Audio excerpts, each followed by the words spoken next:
Halo Sobat Sehat, semoga Sobat Sehat semua selalu dalam keadaan yang sehat ya. Perkenalkan nama saya Wulan, selaku host yang akan menemani podcast Rumah Sakit Daerah Nganjuk. Podcast Rumah Sakit Daerah Nganjuk hadir untuk berbagi ilmu kesehatan dan info-info menarik lainnya kepada Sobat Sehat semua. Kali ini saya tidak sendiri karena saya ditemani oleh narasumber kita kali ini yaitu Ferdiansyah Septian Putra sebagai perawat di Rumah Sakit Daerah Nganjuk. Halo Mas Ferdi, Halo Mbak Wulan. gimana nih kabarnya kali? Alhamdulillah sehat. Terima kasih. Mbak Wulan sendiri gimana kabarnya? Alhamdulillah baik juga. Di podcast kali ini kita akan membahas tentang pecel tami. Apa sih pecel tami itu? Kita langsung tanyakan langsung ke narasumbernya. Apa sih Mas yang dinamai pecel tami itu? Oke Mbak Wulan. Jadi inovasi pecel Tami ini merupakan akronim sebenarnya, ya. Jadi pecel Tami ini merupakan akronim dari pelayanan cepat, langsung dan tanpa diskriminasi. Di mana inovasi ini merupakan bagian dari komitmen layanan dari Rumah Sakit Daerah Nganjuk, terutama kami pemberi pelayanan kesehatan yang ada di unit-unit di Rumah Sakit Daerah Nganjuk untuk memberikan bentuk pelayanan yang cepat, langsung, dan juga tanpa diskriminasi. Jadi singkatnya seperti itu. Oke. Terus kenapa sih dinamain pecel tami? Kenapa kok harus pecel Tami? Sebenarnya ini relate juga dari Nganjuk kan salah satu makan khasnya adalah pecel ya. Ternyata Iya. ketika pecel ini dijadikan sebuah akronim, ternyata cocok ini untuk membentuk janji atau komitmen layanan di Rumah Sakit Daerah Nganjuk yang bisa disingkat sebagai pelayanan cepat dan langsung. Tami sendiri di sini adalah bentuk akronim dari tanpa diskriminasi. Kenapa pecel Tami? Ya karena ini adalah salah satu seperti yang sudah saya sampaikan di awal tadi bahwa pecel Tami lahir sebagai bentuk komitmen atau layanan kami sebagai pemberi jasa kesehatan di Rumah Sakit Daerah Nganjuk kepada pasien untuk lebih ke arah tanggap dalam keluhan pasien. Jadi kita lebih humanis. Jadi ketika ada pasien butuh sesuatu atau ada keluhan, kita segera tanggap, kita langsung dan tanpa membeda-bedakan kasta ataupun kelas pelayanan seperti itu. Keren ya namanya, kreatif. Iya. Apa sih Mas yang melatar belakangi dari pecel tami ini? Kalau kita bahas tentang latar belakang kenapa sampai inovasi pecel Tami ini lahir, yang pertama tentu karena Rumah Sakit Daerah Nganjuk itu sendiri merupakan fasilitas kesehatan rujukan. Nah, otomatis ketika rumah sakit tersebut merupakan fasilitas kesehatan rujukan yang notabene-nya akan sebagai pusat kesehatan utamanya di Kabupaten Nganjuk, terutama kita bicara di Rumah Sakit Daerah Nganjuk ya Mbak Ulan ya. Di mana otomatis layanan-layanan hebat yang harus ditawarkan di Rumah Sakit Daerah Nganjuk tentu ini berpeluang sekali untuk meningkatkan kunjungan, baik itu kunjungan rawat jalan maupun rawat inap. Sehingga apa? Sehingga pasien tidak akan pernah ragu, tidak akan pernah khawatir lagi dalam mempercayakan masalah kesehatan beliau di Rumah Sakit Daerah Nganjuk. Itu yang melatar belakangi kenapa pecel Tami ini lahir. Karena kalau semisal kita juga melihat ada review-review yang mungkin kurang menarik di Rumah Sakit Daerah Nganjuk. Nah, pecel Tami ini diharapkan bisa sebagai rebranding kembali. Istilahnya Rumah Sakit Daerah Nganjuk sudah tidak zaman lagi dalam memberikan layanan-layanan yang tidak ramah, ya istilahnya sering tertunda. Nah, dengan pecel Tami ini diharapkan pasien dan keluarga yang kebetulan dirawat di Rumah Sakit Daerah Nganjuk bisa mendapatkan pelayanan yang cepat ketika ada keluhan. Pelayanan langsung ketika pasien-pasien ini ada hal-hal yang ingin disampaikan dan juga tanpa diskriminasi. Di mana sering sekali ketika kita baca review tuh ada beberapa hal yang mengungkapkan bahwa Rumah Sakit Daerah Nganjuk cenderung membeda-bedakan antara kelas 1, kelas 2, kelas 3 ataupun VIP. Nah, di sini kita berkomitmen untuk tidak ada lagi istilahnya diskriminasi. Selanjutnya latar belakang kedua sebenarnya Pecel Tami ini sudah berjalan kurang lebih 1 tahun, di mana kemarin kita, karena saya pribadi merupakan petugas yang jaga di ruang Dahlia di Rumah Sakit Daerah Nganjuk. Nah, Pecel Tami ini kita mulai budayakan sama teman-teman Dahlia kemarin. Jadi di ruang perawatan Dahlia harapannya kemarin karena kenapa Dahlia? Karena satu saya juga kerjanya di ruang Dahlia. Yang kedua Dahlia juga merupakan salah satu ruangan dengan kompleksitas ruangan yang cukup karena terdiri dari kelas 1, kelas 2, dan kelas 3. Otomatis ketika ini kita jadikan sampling istilahnya untuk membudayakan dari pecel Tami ini cukup sukses di mana kita sudah berkomitmen tidak membeda-bedakan pasien ini kelas 3, kelas 2 maupun kelas 1. Jadi kita pukul sama rata, istilahnya kita layani sama rata tanpa ada pembedaan. Jadi seperti itu latar belakangnya Mbak Ulin. Oke, tadi kan kita udah bahas latar belakangnya nih, Mas. Pasti pecel tami kan juga punya tujuan dan manfaat. Apa sih tujuan dan manfaat dari pecel tami ini? Kalau kita bicara tentang tujuan dan manfaat, tentu ini tidak jauh berbeda dengan latar belakang yang sudah disampaikan tadi ya, di mana kalau tujuan di sini tentu ingin membentuk sebuah pelayanan kesehatan yang tanggap dan humanis seperti yang kita obrolin tadi, bahwa kenapa harus tanggap karena sekarang pasien otomatis orientasi kita adalah orientasi pasien terutama adalah merdeka dilayani. Pasien ketika masuk di rumah sakit istilahnya ingin berobat, ingin berikhtiar untuk sembuh, tentu harapannya adalah pasien bisa sehat kembali. Pulang dalam keadaan sehat, bisa berkumpul dengan keluarga kembali. Nah, pecel Tami di sini lahir juga dengan bertujuan agar pasien ketika dilakukan pelayanan kesehatan, dirawat di rumah sakit daerah Nganjuk, itu tidak kita meminimalkan komplain. Salah satunya dengan kita memberi pelayanan cepat ketika pasien ada keluhan, kita memberikan pelayanan yang langsung ketika pasien membutuhkan sesuatu, dan kita memberikan pelayanan tanpa diskriminasi ketika pasien itu istilahnya di kelas berapapun perawatannya. Seperti itu. Untuk manfaatnya sendiri, diambil dari 3 hal tadi ya, akronim tadi.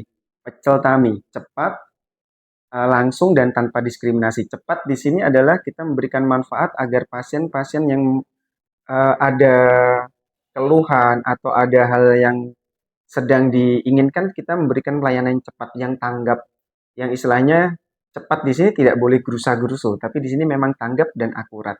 Jadi ketika pasien ada keluhan, kita langsung memberikan layanan cepat tanggap seperti tadi. Untuk langsung di sini kecenderungan adalah pasien-pasien yang membutuhkan fasilitas ataupun ada keluhan-keluhan lain di ruangan, kita memberikan langsung yang tanpa ada jeda pemberian. Istilahnya kita tidak pernah ada penundaan pelayanan kembali. Kecuali memang adalah layanan-layanan yang tidak bisa diselesaikan saat itu pun kita juga akan memberikan konsen terhadap pasien dan keluarga bahwa pelayanan ini tertunda dan atas persetujuan keluarga. Nah, sedangkan manfaat yang tanpa diskriminasi tadi, harapannya manfaat ini adalah pasien mendapatkan hak, istilahnya hak pelayanan yang sama. Tidak membedakan beliau kelas 3, kelas 2, kelas 1 ataupun VIP, kita merawat pasien tanpa harus membedakan itu untuk menuju kualitas hidup pasien yang lebih sehat lagi. Seperti itu Mbak Ula.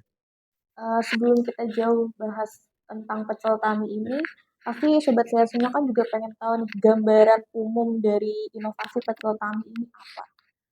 Ketika kita bahas tentang gambaran dari pecel Tami ini sendiri, sobat set juga yang ada di rumah, bahwa kita kemarin ada 3 landasan utama bahwa rumah sakit daerah Nganjuk merupakan rumah sakit rujukan tadi, di mana semakin berkembangnya ilmu pengetahuan, semakin bertambahnya tahun ke tahun, otomatis namanya daya saing, daya tahan, dan kontinuitas layanan ini berpegang istilahnya punya peranan penting. Nah, di sini kenapa gambaran pecel Tami yang pertama adalah daya saing. Kita bahas daya saing di sini adalah rumah sakit daerah Nganjuk tentunya harus bersaing untuk menjadi fasilitas kesehatan rujukan terbaik di Kabupaten Nganjuk. Di mana ini otomatis harus ditambah lagi. Daya saingnya apa ya yang kira-kira bisa memperkuat rumah sakit daerah Nganjuk sebagai fasilitas kesehatan rujukan? Tentu dengan pelayanan yang cepat tadi. Karena kita harapannya adalah rumah sakit daerah Nganjuk tetap menjadi rumah sakit yang terbaik di bidang spesialistik tentunya di Kabupaten Nganjuk ya. Di sini kita bahasnya. Dan tentunya dengan adanya pecel Tami ini, gambaran umum yang bisa ditarik adalah daya saing sehingga pasien dan keluarga mau atau istilahnya meningkatkan kunjungan kembali ke rumah sakit daerah Ngajuknya tinggi. Yang kedua kita bahas tentang daya tahan atau resilience, di mana ketika kita sudah bicara tentang daya tahan atau resilience di sini, hal-hal apa sih yang bisa istilahnya membuat rumah sakit daerah Nganjuk bertahan sebagai fasilitas kesehatan terbaik? Nah, itu tadi. Kita selalu membudayakan pelayanan-pelayanan yang ramah, yang humanis, yang cepat, tanggap, dan tentunya yang paling utama memang tidak pernah membedakan kelas perawatan. Karena namanya orang sakit biasanya selain fisiknya yang sakit, psikisnya pasti ada masalah juga. Ketika nanti dapat pelayanan yang kurang ramah, pelayanan yang merasa dibeda-bedakan, oh saya pakai KIS istilahnya, saya ada satunya pakai umum, akan merasa ada gap. Nah, kita tidak ingin gap ini terlihat sekali. Jadi otomatis dengan cara tadi, dengan kita memberikan layanan-layanan yang hebat tentunya, karena kami harapkan di seluruh unit nanti juga akan semakin kompak untuk memberikan layanan pecel tami ini, sehingga daya tahan rumah sakit daerah Anjuk sebagai rumah sakit rujukan tetap terjaga.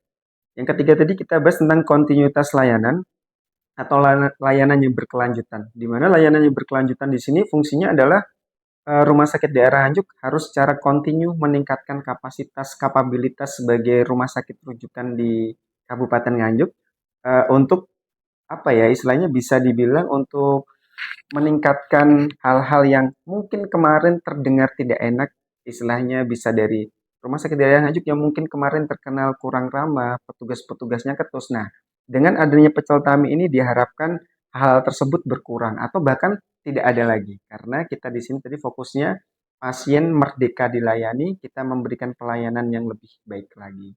Jadi gambarannya seperti itu, Mbak Wulan.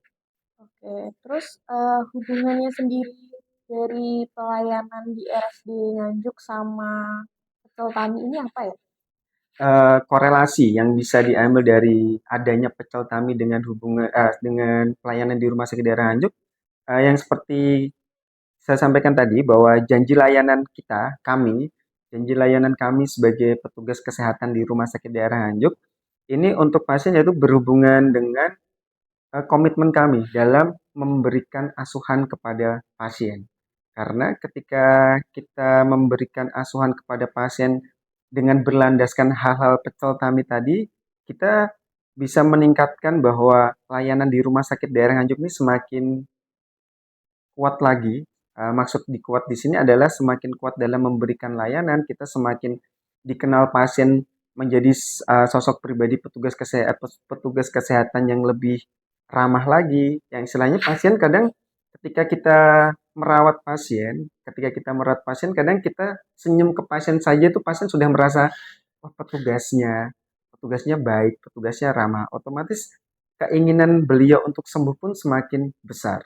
Semakin ada upaya buat lebih menghargai petugas juga. Jadi istilahnya dengan pecel tami ini memang harapannya layanan di rumah sakit daerah Anjuk semakin kokoh lagi, semakin kuat lagi untuk memberikan pelayanan-pelayanan yang humanis, yang lebih manusiawi. Intinya seperti itu. Tadi kan kita udah bicara tentang tujuan dan manfaatnya. Nah, pasti kan ada dampak jangka panjang dari Pecel Tami ini. Kira-kira apa sih dampak jangka panjangnya dari Pecel Tami? Untuk dampak jangka panjang atau impact yang bisa diambil ketika pecel tami ini mulai dibudayakan, tentu adalah ketika diberlakukannya komitmen layanan bahwa kita memberikan pelayanan yang cepat, langsung, dan tanpa diskriminasi ini akan meningkatkan layanan kesehatan kepada pasien. Tentunya di sini peningkatan layanan kesehatan bahwa kita akan cenderung kita tidak boleh serta-merta bilang pasien yang butuh kita. Nah, kita orientasi seperti ini harusnya sudah mulai dihilangkan karena nyatanya memang kita sebagai petugas kesehatan, kita sebagai pemberi rumah sakit daerah Anjuk sebagai fasilitas kesehatan yang memberikan layanan kepada pasien, tentunya adalah subjek atau fokus utama di sini memang pasien. Jadi kita yang butuh pasien, intinya gitu. Bukan pasien yang butuh kita, tapi sini adalah kita yang butuh pasien. Di mana impact yang bisa diambil adalah rebranding tadi, bahwa Rumah Sakit Daerah Anjuk siap untuk membentuk kembali nama Rumah Sakit Daerah Anjuk yang lebih baik, lebih manusiawi terhadap pasien, yang intinya kita sudah berjanji bahwa pasien akan mendapatkan layanan yang hebat ketika dilakukan perawatan di Rumah Sakit Daerah Anjuk. Selain itu, sebagai tagline kita bahwa Rumah Sakit Daerah Anjuk ketika dengan membudayakan pecel tami ini akan semakin siap melayani dengan sepenuh hati. Jadi seperti itu. Terus selanjutnya nih, kan Mas Ferdi di sini sebagai tenaga kesehatan, sebagai perawat di Rumah Sakit Daerah Nganjuk. Kira-kira peran tenaga kesehatan di dalam pelaksanaan inovasi Pecel Tami ini apa ya?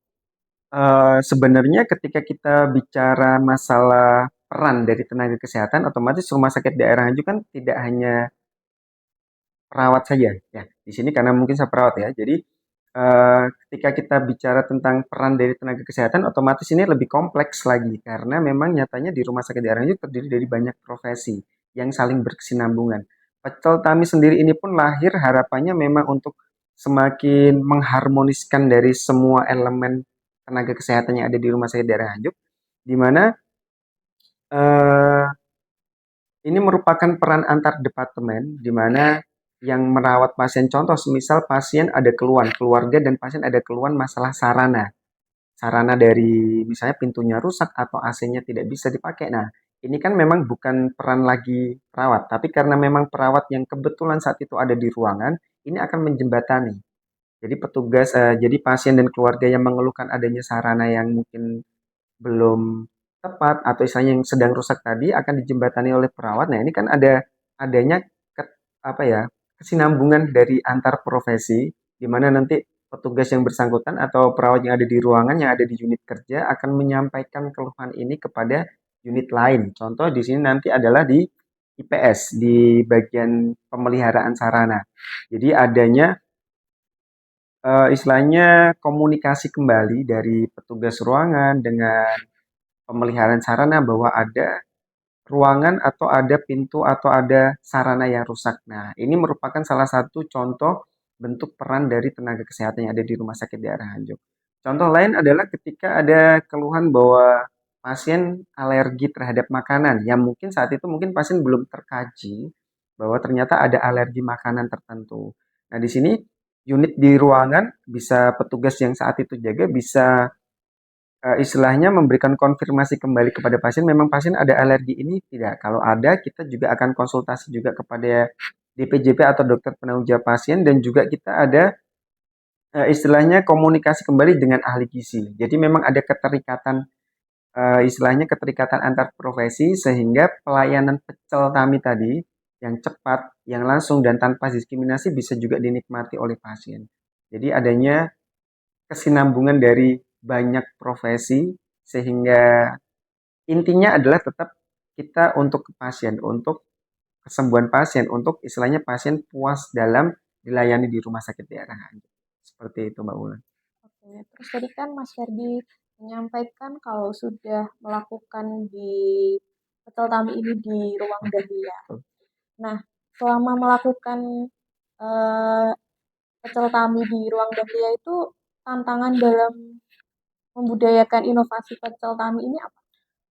Tentu kalau kita bicara tantangan banyak sekali ya sebenarnya tantangan di sini. Tapi yang bisa kita ambil kemarin dengan adanya inovasi pecel Tami yang sudah kita coba untuk dibudayakan di ruang dahlia tentu adalah ya namanya kita membudayakan kembali otomatis ini bukan bukan hal yang mudah. Dari yang dulu mungkin kecenderungan kecenderungan pasien yang butuh kita kan kita balik sekarang, kita yang butuh pasien. Nah, budaya atau membawa habit ini bisa diterima sama teman-teman memang tidak segampang itu ya. Jadi memang tidak mudah sehingga memang butuh waktu dan butuh proses. Tantangannya tetap ada yang pertama adalah perilaku kita, personnya. Jadi memang petugas kesehatan di sini adalah memang harus benar-benar punya mindset bahwa kitalah yang butuh pasien. Jadi pasien ketika ada keluhan kita harus segera tanggap. Pasien ada kegawat daruratan kita juga harus segera langsung melakukan tindakan. Pasien itu baik kelas berapapun kita tidak membeda-bedakan. Intinya kembali lagi kepada mindset kita. Tantangan utama adalah memang merubah dari mindset ini. Mindset yang pasien butuh kita ubah menjadi kita yang butuh pasien. Ini memang tidak bisa dibilang butuh waktu yang sebentar. Tapi ternyata ini yang proses inilah yang benar-benar kita alami selama pecel Tami ini dibudayakan. Yang paling utama tantangan terbesarnya tadi adalah mindset orang, mindset petugas untuk bisa berubah istilahnya untuk bisa menjadi lebih baik lagi. Seperti itu. Terus ada nggak sih Mas rencana untuk tindak lanjut ke depannya untuk memberlakukan Pecel Tami ini di rumah sakit daerah? Rencana tindak lanjut yang bisa diambil di sini karena memang selama ini kita baru cobanya kan di ruang dahlia ya dan notabene-nya otomatis ketika kita bicara tentang rencana tindak lanjut harapannya memang satu rumah sakit satu suara untuk membudayakan dari pecel Tami ini sendiri karena ketika nanti di seluruh unit sudah fokus, sudah lebih optimal, sudah lebih berjalan kembali tentang inovasi pecel Tami, yang memberikan pelayanan yang cepat kepada pasien. Cepat di sini berarti tanggap, akurat, tidak gerusa-gerusu, tapi benar-benar sesuai dengan time response.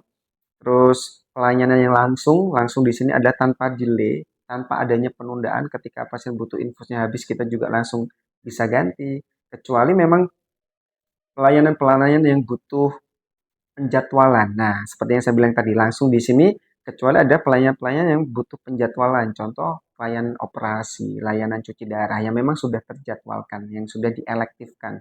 Ini memang akan kita sampaikan kembali, kita komunikasikan kembali kepada pasien, kita beri konsen, persetujuan kepada pasien bahwa adanya penundaan layanan atau adanya penjadwalan ulang dari layanan yang nanti rencananya diagendakan adalah di hari ini. Itu merupakan konsep dari langsung yang kita terapkan tadi.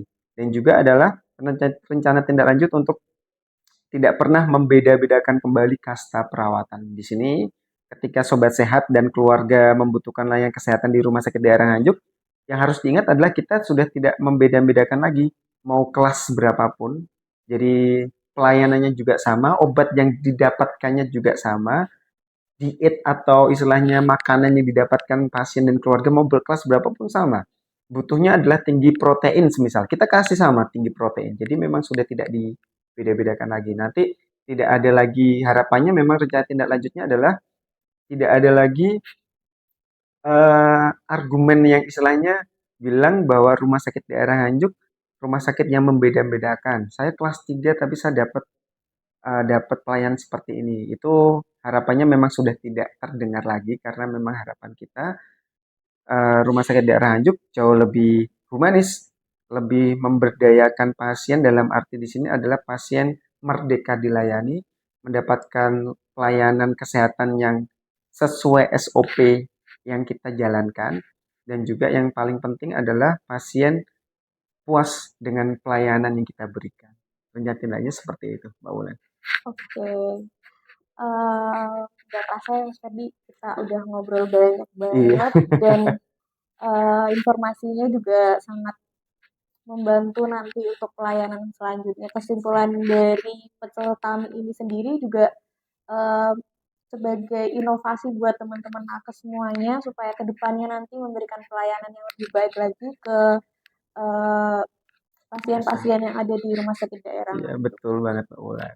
Mungkin ada pesan buat eh, pelayanan di rumah sakit Nganjuk atau Untuk pesan di sini untuk seluruh sivitas hospitalia ya, terutamanya sivitas hospitalia di Rumah Sakit Daerah Nganjuk adalah tentu kita harus berkomitmen kembali sesuai tagline kita adalah melayani sepenuh hati. Jadi harapannya ketika budaya pecel tami ini mulai dilaksanakan di Rumah Sakit Daerah Nganjuk, ayo bersama kita membentuk Rumah Sakit Daerah Nganjuk yang tanggap terhadap pasien sesuai slogan tadi, pelayanan cepat, langsung dan tanpa diskriminasi. Sehingga ketika konsep ini dijalankan, konsep ini bisa diterapkan oleh teman-teman di seluruh unit, otomatis layanan kita melayani pasien sepenuh hati itu pun akan sampai di goals-nya. Dan advice juga untuk seluruh sobat sehat ya, Mbak Wulan sekalian. Jadi untuk sobat sehat dimanapun sobat sehat berada yang sekarang sedang mendengarkan podcast ini, bahwa sobat sehat tidak perlu ragu dan tidak perlu khawatir lagi untuk mempercayakan masalah kesehatan sobat sehat di Rumah Sakit Daerah Nganjuk. Karena kami sebagai Sivitas Hospitalia Rumah Sakit Daerah Nganjuk siap melayani sobat sehat semua sepenuh hati. Seperti itu, Mbak terima Wulan. kasih Mas Ferdi untuk Sama-sama. podcast kali ini. Semoga kedepannya pecel Tami bisa berlaku dengan baik di rumah sakit daerah Nganjuk. Siap, Mbak Wulan. Terima kasih Mas Ferdi untuk waktunya. Semoga bisa bertemu dan bisa ngobrol lagi Ya, di lain waktu. Makasih juga buat teman-teman sobat sehat yang udah nonton podcast kita sampai selesai. Jangan lupa di like, di subscribe, dan ikutin terus informasi-informasi selanjutnya dari podcast Rumah Sakit Daerah Nganjuk. Rumah Sakit Daerah Nganjuk, yes, I care.